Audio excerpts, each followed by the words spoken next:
One of the coffee shops na nagsara, kinachat. JR wanted me to hire them.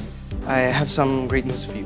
The company decided not to hire just you, pero pati buong staff mo. The company will hire you as a team. Di ba sinabi mo, magmo-move on ka na? Opo, nag-promise ho ako sa inyong dalawa na mag-move on na ho ako. Sana naman ho i-trust niyo ako. Sige, pero ititigil mo yung pag-imbestiga mo, ha? Ayoko namin mapahamak. Unang beses ko palang makakapasok dito. Ginto daw ka pinila dito eh. Sinahanap mo, be? I'm Rose. Ako yung magta-train sa inyo. So, kayo yung bagong hire? Yes po, Miss Rose.